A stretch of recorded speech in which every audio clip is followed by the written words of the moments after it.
The city of Bethlehem has been put under quarantine and a state of emergency has been declared after 7 people were diagnosed with the coronavirus. The Israeli Defense Minister ordered the army to enforce the closure in coordination with the Palestinian Authority.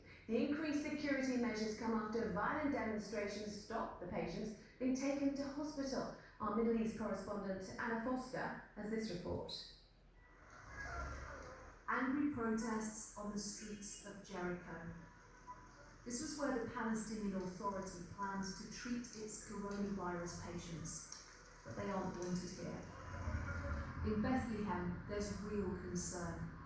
The main checkpoint into Israel was closed, and people have been told they can only leave in an emergency. The infected workers are all from this hotel. They've been in contact with a group of Greek tourists who tested positive once they returned home. This place is now closed, as are all hotels in Bethlehem. They've been told they can't accept any new tourists for the next 14 days. That's what we're trying to do. Antoine is being quarantined inside, along with the 7 people who've tested positive. They're on a separate floor, but without medical treatment, he says. Official information is scarce. We've done tests, we haven't received any information back, and that's part of our struggle, that we're not getting really much information about it. Even the world's oldest church has been forced to close its doors. Thousands of people pass through the Church of the Nativity every day to touch the spot where Christians believe Jesus was born. And now, that's a problem.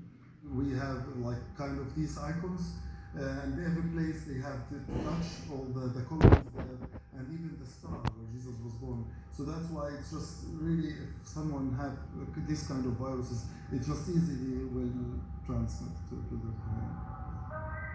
All public places like this have been shut down to try and contain the spread of the virus. Sad for closing, not even the church, Bethlehem. They are closing all Bethlehem, you know what I mean? Nothing to do now.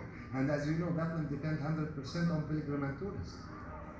This city relies heavily on visitors from around the world. As a state of emergency is declared, it's now bracing for a double hit to the health of its people and to its fragile economy. Anna Foster, BBC News, Bethlehem. US Vice President Mike Pence, who's coordinating the American response, promised measures to help authorities there keep track of the virus. Our correspondent Peter Bowes is in Los Angeles with the latest on a cruise ship that hasn't been allowed to dock in San Francisco. Another cruise liner paralysed by the coronavirus. The Grand Princess, with 3,500 passengers and crew on board, has been barred from docking in San Francisco after cutting short a trip from Hawaii. A 71-year-old man died after taking an earlier round-trip cruise on the ship to Mexico. Officials say he had underlying health conditions. Another passenger was also infected. Helicopters operated by the US Coast Guard dropped sampling kits onto the ship for a medical team on board to administer tests for the virus. Less than 100 people with flu-like symptoms have been identified as needing the test. Passengers have been told to stay in their cabins.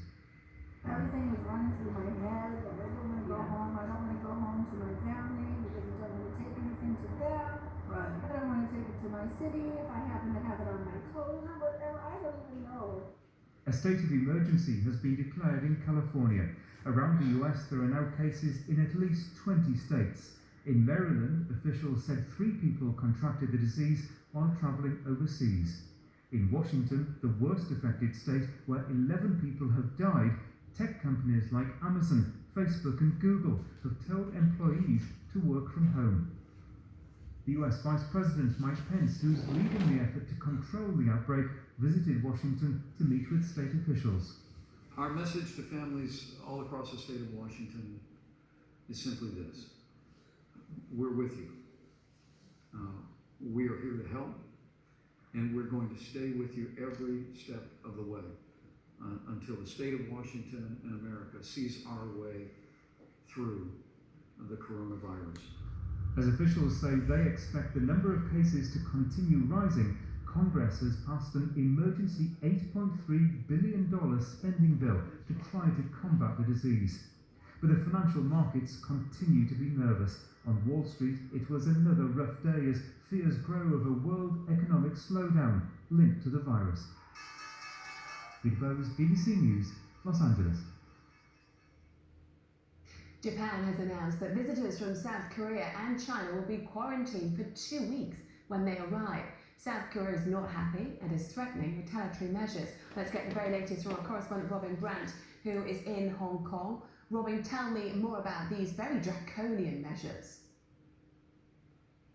Well, increasingly fraught relations now between South Korea and Japan, two countries that do have a history of animosity going back, of course, to a period before the Second World War. But at the moment, Japan was the latest to add South Korea to a list of countries from which travellers are required to do mandatory 14 days quarantine.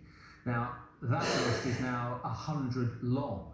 So South Koreans are very restricted in terms of their ability to travel anywhere. The South Korean government believes that this is unnecessary. It believes that Japan is being motivated by its inability to act quick enough domestically, and it is promising some kind of retaliatory measures. What they are, we don't know at the moment. The prospect of Japanese wanting to go to South Korea, well, we can have a separate discussion about that. But what, of course, you have is increasingly emerging picture in this part of the world of countries cutting themselves off from each other, and particularly South Korea, with the largest number of cases outside of mainland China, being isolated by its neighbours and beyond. Absolutely. Okay, Robin Brandt, thank you very much for that update. Now, a ceasefire in Syria is